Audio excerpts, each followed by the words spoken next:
ನಮಸ್ಕಾರ ಪ್ರೀತಿಯ ವೀಕ್ಷಕರಿಗೆಲ್ಲ ಹವ್ಯಕ ಪಾಕಶಾಲೆಗೆ ಆತ್ಮೀಯವಾದ ಸ್ವಾಗತ.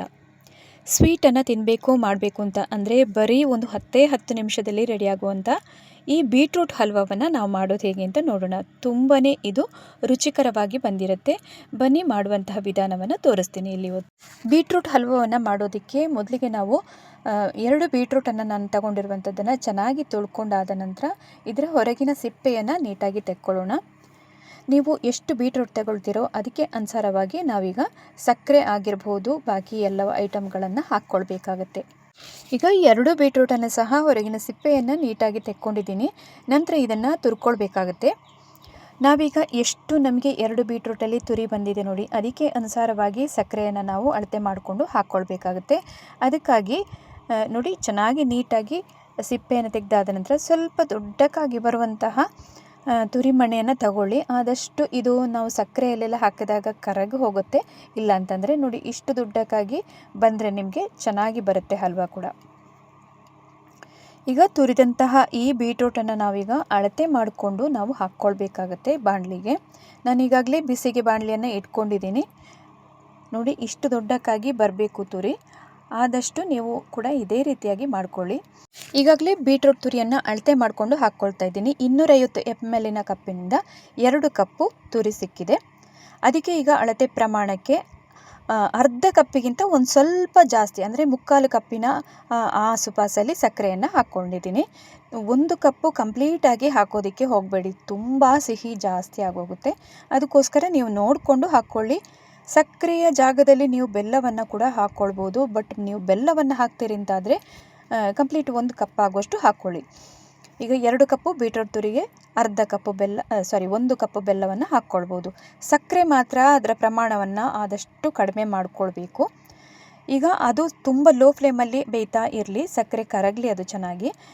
ಸಕ್ಕರೆ ಎಲ್ಲ ಚೆನ್ನಾಗಿ ಅದು ಕರಗುವಂತಹ ಟೈಮಲ್ಲಿ ನಾವೀಗ ಇಲ್ಲಿ ಗೋಡಂಬಿಯನ್ನು ಹುರ್ಕೊಳ್ಬೇಕಾಗತ್ತೆ. ಗೋಲ್ಡನ್ ಬ್ರೌನ್ ಕಲರಿಗೆ ಇದನ್ನು ಬಂದ ನಂತರ ಇದನ್ನು ಉರಿಯನ್ನು ಆಫ್ ಮಾಡಿ ಹಾಗೆಯೇ ಇಟ್ಕೊಳ್ಳೋಣ. ಈಗ ಇನ್ನೊಂದು ಕಡೆ ನಾವು ಸಕ್ಕರೆ ಎಲ್ಲ ನೀರಾಗೋದಕ್ಕೆ ಇಟ್ಟಂತಹ ಬೀಟ್ರೂಟ್ ತುರಿ ಕೂಡ ಚೆನ್ನಾಗಿ ಇದು ನೀರಾಗಿದೆ. ಇನ್ನು ಸ್ವಲ್ಪ ಮೀಡಿಯಮ್ ಊರಿಗೆ ತರಬಹುದು. ಆಗ ನಾವು ಲೋ ಫ್ಲೇಮಲ್ಲಿ ಇಟ್ಕೊಂಡಿದ್ದೀವಿ ನೋಡಿ, ಇನ್ನು ಮೀಡಿಯಮ್ ಊರಿನಲ್ಲಿ ಇಟ್ಕೊಂಡು ಕೊನೆ ತನಕ ಮಾಡ್ಕೊಳ್ಳೋಣ. ಬರೀ ಒಂದು 8 ರಿಂದ 10 ನಿಮಿಷದಲ್ಲಿ ಆಗೋಗುತ್ತೆ. ಈಗಾಗಲೇ 5 ನಿಮಿಷಗಳ ಕಾಲ ಇದನ್ನು ಕಾಯಿಸಿದ್ದೀನಿ. ನಂತರ ಒಂದು ಸ್ವಲ್ಪ 2 ಚಮಚದಷ್ಟು ತುಪ್ಪವನ್ನು ಇಲ್ಲಿ ಹಾಕ್ಕೊಳ್ಬೇಕು. ಇನ್ನು ಚೆನ್ನಾಗೊಮ್ಮೆ ಮಗುಚೋಣ. ಇನ್ನೊಂದು 5 ರಿಂದ 6 ನಿಮಿಷದ ನಂತರ ನಾನೀಗ ಇದಕ್ಕೆ ಸ್ವಲ್ಪ ಏಲಕ್ಕಿ ಪುಡಿಯನ್ನು ಹಾಕ್ಕೊಳ್ತಾ ಇದ್ದೀನಿ ನೋಡಿ. ಈಗಾಗಲೇ ನೀರೆಲ್ಲ ಸ್ವಲ್ಪ ಆರ್ತಾ ಬಂದಿದೆ ನೋಡಿ ಅಡಿಭಾಗದಲ್ಲಿ. ಅಷ್ಟೊಂದು ನೀರಿನ ಅಂಶ ಏನೂ ಇರೋದಿಲ್ಲ.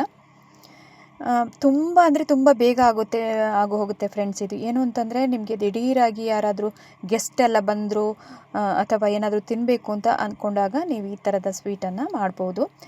ಈಗಾಗಲೇ ಒಂದು 7 ರಿಂದ 8 ನಿಮಿಷದ ನಂತರ ಹುರಿದಿರುವಂತಹ ಗೋಡಂಬಿಯನ್ನು ಹಾಕ್ಕೊಳ್ತಾ ಇದ್ದೀನಿ. ನಂತರ 1 ಚಮಚ ಆಗುವಷ್ಟು ಏಲಕ್ಕಿ ಪೌಡ್ರನ್ನು ಹಾಕ್ಕೊಂಡು ನಂತರ ಒಂದು ಸ್ವಲ್ಪ ಫ್ಲೇವರಿಗೆ ಲವಂಗವನ್ನು ಇಲ್ಲಿ ಹಾಕ್ಕೊಳ್ತಾ ಇದ್ದೀನಿ.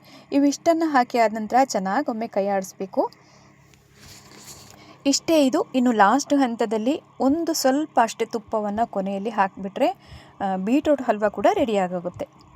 ತುಂಬ ಅಂದರೆ ತುಂಬ ರುಚಿಕರವಾಗಿರುತ್ತೆ. ಆಮೇಲೆ ಇನ್ನೊಂದು, ಬೀಟ್ರೂಟು ನಮ್ಮ ಆರೋಗ್ಯದ ದೃಷ್ಟಿಯಿಂದನೂ ಬಹಳನೇ ಒಳ್ಳೆಯದು. ರಕ್ತಹೀನತೆಯನ್ನು ಕೂಡ ಇದು ತಡೆಗಟ್ಟುತ್ತೆ. ಆಮೇಲೆ ನಿಮ್ಮ ರಕ್ತ ಸಂಚಾರವನ್ನು ಕೂಡ ಇದು ಸುಸ್ಥಿತಿಯಲ್ಲಿಡೋದಕ್ಕೆ ತುಂಬಾ ಹೆಲ್ಪ್ ಮಾಡುತ್ತೆ. ಆಮೇಲೆ ಕಬ್ಬಿಣದ ಅಂಶವನ್ನು ಇದು ಹೇರಳವಾಗಿ ಹೊಂದಿರುತ್ತೆ. ಮಕ್ಕಳಿಗೆಲ್ಲ ಇದನ್ನು ಮಾಡಿಕೊಡಿ, ತುಂಬಾ ಇಷ್ಟಪಟ್ಟು ತಿಂತಾರೆ. ಅಷ್ಟೇ ಆರೋಗ್ಯಕ್ಕೆ ಕೂಡ ಒಳ್ಳೆಯದು. ನೋಡಿದ್ರಲ್ವಾ ಎಷ್ಟು ಸುಲಭವಾಗಿ ಬೀಟ್ರೂಟ್ ಹಲ್ವವನ್ನು ಮನೆಯಲ್ಲೇ ರೆಡಿ ಮಾಡಬಹುದು ಅಂತ. ಮಕ್ಕಳಿಂದ ಹಿಡಿದು ದೊಡ್ಡವರೆಲ್ಲರೂ ಇಷ್ಟಪಡುವಂತಹ ಈ ಹಲ್ವದ ರೆಸಿಪಿಯನ್ನು ನೀವು ಕೂಡ ಮನೆಯಲ್ಲಿ ಟ್ರೈ ಮಾಡಿ ನೋಡಿ, ಎಂಜಾಯ್ ಮಾಡಿ ಅಂತ ಹೇಳ್ತಾ, ಇವತ್ತಿನ ವಿಡಿಯೋ ನಿಮಗೆ ಇಷ್ಟ ಆಗಿದ್ದಲ್ಲಿ ಒಂದು ಲೈಕ್ ಮಾಡಿ, ಶೇರ್ ಮಾಡಿ, ಸಪೋರ್ಟ್ ಮಾಡಿ ಅಂತ ಹೇಳ್ತಾ, ಹವ್ಯಕ ಪಾಕಶಾಲೆಯಲ್ಲಿ ಇನ್ನೊಂದು ಹೊಸ ರೆಸಿಪಿಯೊಂದಿಗೆ ಮತ್ತೊಮ್ಮೆ ಸಿಗ್ತೀನಿ. ನಮಸ್ಕಾರ.